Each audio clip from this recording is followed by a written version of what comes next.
રામ સીતા લક્ષ્મણ વિશ્વામિત્ર એને લઈ ગયા હતા, બધા રાક્ષસોને માર્યા, તમામ રાક્ષસોને માર્યા પછી મિથિલિયા લઈ જતા હતા. તો ગૌતમ ઋષિનો આશ્રમ આવ્યો, હાવ સુનવાન. ગૌતમ ઋષિને આશ્રમની અંદર અલહિલ્યાની પત્ની બહુ રૂપાળી હતી, બહુ રૂપાળી, અતિ રૂપાળી હતી, અતિ રૂપાળી હતી. પછી ઇન્દ્ર આવ્યો સ્વર્ગમાંથી, એનું રૂપ બદલાવી નાખ્યું આખું. ગૌતમ ઋષિનું રૂપ લઈ લીધું અને એની એને સંભોગ કરી, એને ખોટું કામ કરી અને સામે મેળા ક્યાં ઋષિ આવ્યા નાઈ ધોઈને. ગૌતમ ઋષિ ખબર પડી ગઈ, એને કોઢનો હરાપ આપી દીધો, એને આખું શરીર કોઢિયું થઈ ગયું હતું ઇન્દ્રનું. અને એની પત્નીને હરાપ આપ્યો કે તું 1000 સાલ પથ્થર રહીશ, અને હકીકત પથ્થર બની ગઈ. અને ગૌતમ ઋષિ વહી ગયા હિમાલયમાં તપ કરવા. 1000 સાલ રામનો જન્મ થયો. લક્ષ્મણને બે ત્રણેય વિશ્વામિત્ર લઈ જતા હતા અને એ આશ્રમમાં ગયા કે આ પથ્થરની મૂર્તિ કોણ છે, કે આ અલહિલ્યા છે, ગૌતમ ઋષિની પત્ની. ઇન્દ્ર આવ્યો તો દ્રષ્ટિ કરવા અને એમના તમારી રાહ જોવે છે. ખાલી પગ અડાડ્યો એના પગ ઉપર, પથ્થર ઉપર, અને અલહિલ્યા થઈ ગઈ. એને આશ્રમમાં હિમાલયથી ગૌતમ ઋષિ આવ્યા, તપ કરીને બેનો મિલાપ કરાવ્યો. રામ જેવો કોઈ ભગત ના થાય. રામજીએ અલહિલ્યાના પગે લાગી, હે ભગવાન તમે આવ્યા એટલે મારો ઉદ્ધાર થઈ ગયો. 1000 સાલ પથ્થર રહીને પાછો બેનો મિલાપ થયો. ને હંમેશા માટે ભગવાન સત્યને ભેરે છે. સત્ય છે તો બધું છે, સત્ય નથી તો કાંઈ નથી.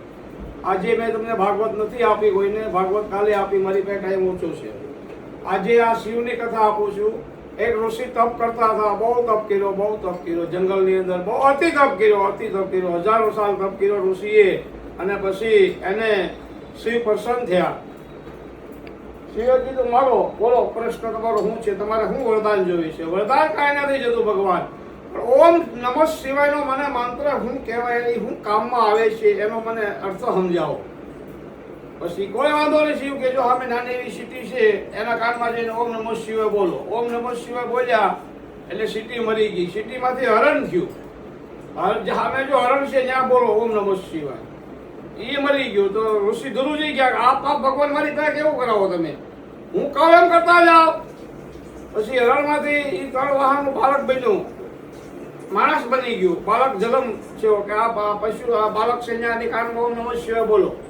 ઓમ નમઃ શિવાય બોલ્યા ત્યારે બાળક બોલ્યું કે હું સિટી હતી, સિટીમાંથી હિરણ બની અને હિરણવાળી માણસ આવી ગઈ, મને મોક્ષ મળી ગયો, મને આ ઓમ નમઃ શિવાયના મંત્રમાં આ તાકાત છે. એ શિવના પગમાં પડી ગયા ઋષિ. ખૂબ રોયા ઋષિ, ખૂબ રોયા. શિવ મંત્રમાં જેટલી તાકાત છે એટલી કોઈ મંત્રમાં તાકાત નથી. ઓમ નમઃ શિવાય હાલતા ચાલતા, ઘરે બેઠા, નોકરી કરતા, ઓમ સીતારામ બાપા રામ, સીતારામ, રામ નામ, રામ નામ, નમઃ શિવાય. કોઈ બી ભગવાનની ભક્તિ કરો. શ્રી કૃષ્ણ શરણમ મમ, શ્રી કૃષ્ણ શરણમ મમ, હરે રામ હરે કૃષ્ણ હરે મુરારી, હે નાથ નારાયણ વાસુદેવાય, હે નાથ નારાયણ વાસુદેવાય, હે નાથ નારાયણ વાસુદેવાય. પછી ભાગવતની અંદર કાલે રાધાને બધાને બસાવ્યા, કૃષ્ણ ભગવાને છોકરોને બસાવી લીધા. પછી ઘરે આવ્યા અને જશોદા બહાર હતા અને એક ફ્રૂટવાળી ડોહી આવી 60-70 વર્ષની માથે રોટલો લઈ નાખો. અને કૃષ્ણ એને રમતો હોય એકલો, નાનો એવો હતો 2 વર્ષનો, અને ડોહીને બોલાવે છે આયા આવો એમ કરીને બધો આખો હુંડલો લઈ લીધો. જશોદાની બેનપણી વાત કરે કે એના પૈસા કાંઈ નહીં. પછી શક્તિ ભરીને સોખા લેવા. એક નાના બાળકમાં કેટલા સોખા? 5 દાડા આવ્યા. સોખા આપ્યા ને ડોહી દાંત કાઢવા મળી બિચારી. એમ કરીને ડોહી એને ખોળામાં બેહાર્યો, બેટા પૈસા નથી જોતા, મારો આશીર્વાદ મને આપ, મને સુખી રહો. એ ઓળખી ગઈ કે ભગવાન છે સાક્ષાત. એમ કરી ને ડોહી જતા રહ્યા. બધું ફ્રૂટ જોયું. એની માં આવ્યા, કોણે લીધું? બોલી એકે નહીં કૃષ્ણ, મેં લીધું, મેં લીધું, મેં લીધું. એમ કરીને ડોહી જતી રહી. હુંડલો લઈને ખાલી અડધે પોગી તેનો હુંડલો આખો ભાર ભરાઈ ગયો. કે આ શું થયું? આખો હોનાનો ભરાઈ ગયો, આખો હોનાનો. કૃષ્ણ ભગવાન એને એટલું બધું આપ્યું. 2 વર્ષનો બાળક, આખો હોનાનો હુંડલો ભરાઈ ગયો એને ફ્રૂટને બદલે. રાજી થઈ ગઈ. અખિલ મલકનો માલિક. એ કોઈને ખાલી કાઢતો નથી અને કોઈ પાસે લેતો નથી. એમના એને ભગવાન કહેવાય આવે છે. એના માટે ડોહી રાજી થઈ ગઈ. ઘરે ગયા. એની બેનપણી રાધા આવી બોલાવા રમવા માટે. એના મિત્રો સાથે રમે છે. એની લીલા કરે છે, માખણ છોડાવે છે, અને એની માં એને બાંધી દીધો એક વખત તો એવો બાંધી દીધો કે શ્રીમાન એમ કે હવે તું ચાલી કોઈ વાંધો નહીં, મેં તો બાંધી દે પણ હું માખણ છોડાવવા નહીં રહું. એને બાંધી દીધો અને એની માં આમ જાય માખણ છોડાવે બધું ખાઈ ગયો કાનુડો. ત્યાં પછી એને જોયું એના માખણ ખાતો હતો, પછી બ્રહ્મા આખું બ્રહ્મા વધારું ત્યારે એ ઓળખી ગઈ કે આ છોકરો મારો સાક્ષાત ભગવાન છે. એટલે ઈશ્વર છે એ કૃષ્ણ છે, કાનુડો છે એ લીલા કરી, રામે લીલા કરી, રામમાંથી કૃષ્ણ બન્યા, રાધામાંથી સીતે બન્યા. આ બીજ લેજો અને ભક્તો, આ કથા હું તમને રોજ આપું છું. આ ત્રીજો દિવસ છે.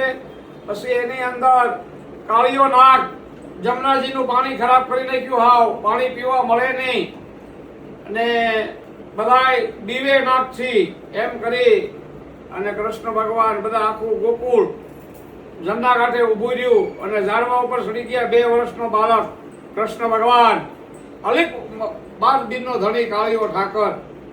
બધા બીવા મીઠા, જશોદાનો બીવા મળી, એનો આખો જશોદા નંદ બાવા બધા બીવા મીઠા કે બધા જ્યાં જામા તમે શાંતિ રાખો બધા એમ કરીને ઝાડવા ઉપરથી ઠેકડો માર્યો અને કાળિયા નાગને પતાલમાંથી લાવી અને ખૂંદી નાખ્યો, આખો ખૂંદી નાખ્યો નાગને, ખૂંદી નાખ્યો એવો ખૂંજો કે સીમાની બોલ મારી નાખો. એની પત્ની પાસે આવી ગઈ, બીજે લાગી કે હે ભગવાન 12 બીજના ધણી કાળિયા ઠાકર, હે અખિલ મૃતના બાલે માલિક, મારા પતિને છોડી ગયો તો આને જતાઈ લો દરિયામાં, આ છોડી ગયો જમનાજી. એમ કરીને એને માફ કર્યા ભગવાને, અને કાળિયો નાગ દરિયામાં જતો રહ્યો અને જમનાજીનું પાણી ચોખ્ખું થઈ ગયું અને બધા સખીત થઈ ગયા ગોકુળ કે 2 વર્ષનો બાળક કાળિયા નાગને માર્યો. એ મારો કૃષ્ણ, એ મારો ઠાકર. ઠાકર કયો, શિવ કયો, કૃષ્ણ કયો, આપણે બધા સંતાનો શિવના છીએ.